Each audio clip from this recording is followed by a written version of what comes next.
며칠 전에 어떤 보살님이 전주에서 전화 왔어요. 10월 2일 날 여기 와서 제를 지내고 아들하고 딸하고 변화가 있었다고 하면서 전화가 왔어요. 아들은 31살인데 31살 되도록 균형 감각이 없어서 학교 다닐 때 식판도 못 받았대요. 식판을 받으면은 흔들흔들거려서 쓰러지고 31살까지 이렇게 균형 감각이 없는 그런 병을 앓고 있었어요. 병명도 없어요.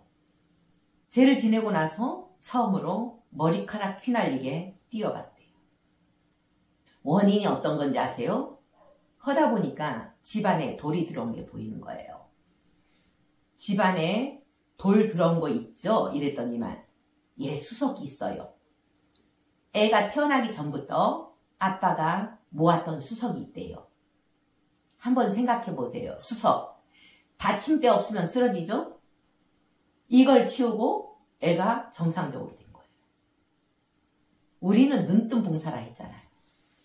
그 물건에 어떤 기운이 있는지도 모르고 좋다고 집안에 갖다 놔서 이런 고통을 당하고 있는 거예요. 그거 하나 치운 거? 그것 때문에 애의 그 희귀병이 사라졌잖아요. 전에 제가 친정 아버지가 썼던 라디오 하나 집에 들어온 것 때문에 기면증에 걸린 여자의 이야기를 한 적이 있죠. 똑같아요. 그거 치우고 나서 기면증 다 사라졌잖아요. 아무 데서나 잠들어버리고 했던 병이, 그리고 직장도 못 다니고 학교도 제대로 못 다니던 그 증상이 싹 사라져 버렸잖아요. 참 신기하죠. 그리고 36살 난 딸이 있었는데 이 집에 발가락 수술하고 나서 그 통증이 멈추지 않아서 2, 3년 동안 집 밖으로 안 나왔대요. 이 통증이 거의 사라졌대요. 그 이야기를 전달하는 거예요. 스님 이런 변화가 있었습니다. 이러면서. 그리고 어떤 보살님이 직접 여기에 왔어요. 스님, 우리 집안 평생 걱정거리 해결했습니다. 여기 와서 천도제하고 부모님이 사이가 좋아졌습니다. 그 사연을 이야기하는 거예요. 이 부모님은 80 넘었어요. 80 넘은 부모님이 평생 싸웠대요. 하루도 빠짐없이 싸웠대요. 그래서 이걸 해결하려고 이 보살님은 딸 입장에서 부모님 사이좋게 해드리자 숙제를 안고 10분의 큰 스님들을 찾아다녔대요. 시키는 건 다 했대요. 해결하지 못했대요. 그리고 본인 열심히 기도했는데도 해결하지 못했대요. 여기 와서 천도제를 지내고 나서 부모님이 손잡고 다니더래요. 모친이 딸에게 하는 말이 내 평생 소원은 네 아버지 사랑받아보는 거였다. 딸 기도 덕분에 소원 이루게 되었다. 이런 말씀하시더래요. 저는 이런 이야기를 들을 때마다 저도 신기해요. 저는 목탁만 치지만은 이분들의 가피가 정말로 대단하다는 것을 새삼 느껴요. 제가 아는 스님이 있었어요. 옛날에 비구 스님하고 비구니 스님하고 한 절에서 수행을 하고 있는 분이 계셨어요. 두 분 다 나이가 지긋하게 드신 분이에요. 저는 그 비구니 스님이 좋아서 그 절에 드나들었는데 그 비구 스님은 어려워서 대화를 해본 적이 없어요. 그분하고 관련된 이야기예요. 그 비구 스님에게 어느 날 어떤 보살님이 상담을 의뢰했대요. 이 보살님은 신통력이 있어요. 어떤 신통력이냐? 어느 날 피자 가게를 열기 위해서 고사를 지냈대요. 불자로서 돼지머리는 얹을 수 없고 그냥 과일하고 떡만 얹고 고사를 지내는데 한 50명의 거지들이 나타났대요. 실제로 그걸 본 거예요. 영가들, 거지 귀신들이 우글우글 오더래요. 그걸 먹으려고. 그래서 너무 놀래가지고 이 거지 귀신들을 어떻게 하지? 이런 생각을 하다가 아는 스님에게 전화를 했대요. 그랬더니만 반야심경 한 편 읽어주라고 하더래요. 그 50명의 귀신들을 위해서. 읽어줬더니만 꿈속에 이 귀신들이 깨끗한 양복을 입고 사라지더래요. 3명의 귀신이 남아있더래요. 정말 고맙다고 이러면서 인사를 하고 이 3명의 귀신들도 사라지더래요. 그 이야기를 여러 스님에게 이야기했더니만 보살님 신기해요 이러더래요. 신기라고 하면서 기도를 시키더래요. 시키는 대로 기도를 했대요. 더 잘 보이더래요. 그리고 이 보살님은 신중님하고도 대화를 하고 불보살님하고도 대화를 해요. 이 이야기를 제가 다녔던 그 절의 비구스님한테 이야기를 한 거예요. 이 비구스님 말씀이 법화경에 보면은 신통력이 있다. 보살님은 천안이 열린 거다. 천안이 열려서 그렇게 대화도 하고 천도 능력까지 있는데 그게 신기하고 다르다. 이런 말씀을 이 비구스님이 보살님께 했어요. 근데 우리나라에서는 어느 스님한테 가서 얘기해도 이 비구스님처럼 이야기하는 스님이 없었어요. 다 신기라고 얘기했대요.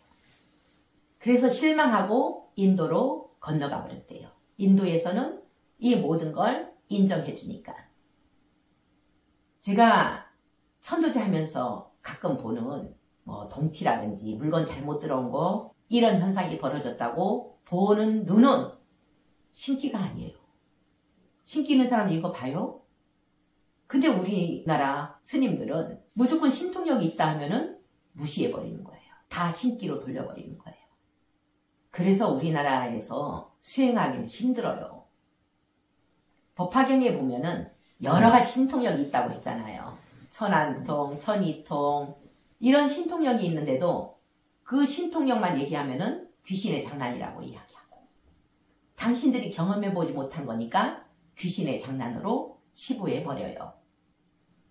법화경에 보면은 화성유품이 있어요. 화성유품. 가짜성이에요. 가짜성은 어떤 거냐?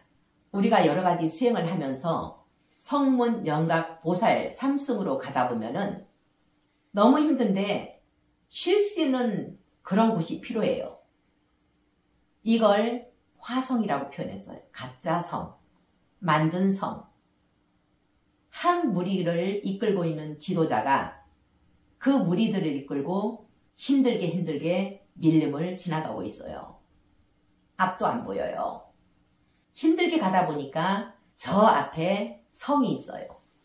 야, 저기까지 가면 우리가 쉴 수 있겠구나. 이렇게 하고 그 무리들을 이끌고 그 성에 머물게 돼요. 거기서 온갖 놀이개를 줘요. 이 신통력이 바로 우리가 수행하다 보면은 거쳐가는 화성에서의 놀이개예요. 놀이개. 장난감이라는 거예요. 이 놀이개감에 집착하면은 거기서 머물게 되는 거예요. 아, 이게 놀이개감이구나. 실컷 화성에서 즐겁게 지내다가 기운을 보충하고 이제는 충분히 쉬었다는 것을 이 지도자는 알게 돼요. 그때 지도자는 여기가 끝이 아닙니다. 우리가 갈 곳이 저 멀리에 있습니다. 힘을 내서 가봅시다. 이렇게 사람들에게 이야기하는 거예요. 수행하다 보면 누구나 올 수 있는 게 바로 신통력이에요.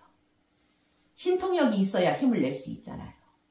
전에 제가 여기 와서 수행을 할 때 여러 가지 재미있는 일들이 많이 있었어요. 새벽 5시에 길을 나서서 양산에 도인을 만나고 오던 길이었어요. 오다 보니까 오후 3시 정도 됐어요. 점심까지 오니까. 그때 용이 호야만 있어서 참 걱정스러웠어요. 얘네들 잘 있을까? 아침부터 내가 나와버렸는데 얘네들 잘 있겠지. 이런 마음으로 운전을 하고 연불 하면서 오고 있었어요. 저쪽에 신호등이 있는데 그때 당시에 빨간불이었을 때도 저는 거침없이 지나왔어요. 설마 시골인데 누가 단속할까? 이런 생각으로. 근데 신호등 한 100m 앞에서 빨간불인 거예요. 이번에도 지나오려고 했죠. 근데 이 안에서 멈춰 딱 2번. 귀로 들리는 게 아니고 가슴의 소리로 들리는 거예요. 가슴의 소리. 아, 멈추라고 하는데 이왕 늦은 거 빨리 가봐야 3분이겠지. 그래, 멈추자. 이러고 파란불로 바뀌어서 오는데 바로 경찰이 기다리고 있는 거예요. 저는 이때 어떤 생각을 한 줄 아세요? 그때 당시에 제가 돈이 없어서 신장인들이 봐주겠지. 나를 봐주고 있겠지. 이런 생각을 했어요. 우리가 이렇게 수행을 하다 보면 신기한 일, 우리를 지켜주고 있는 이 기운들을 느낄 수가 있어요. 이 가슴의 소리 들렸다는 거는 다른 사람이 보기에는 신통력이거든요. 이것도 놀이개예요. 놀이개. 수행을 하다 보면 주어지는 놀이개. 이게 가짜성에서 느낄 수 있는 그런 놀이개예요. 누구나 이런 놀이개가 주어져요. 아까 보살님처럼 그런 신통력이 있는데 대단한 신통력이잖아요. 반야신경 한편으로 50명의 떠도는 영가들이 천도되는 거. 얼마나 대단해요? 근데 그거를 신기라고 표현하고 귀신의 장난이라고 표현하면 어떡해요? 그런 일이 우리나라에 허다하다는 거예요.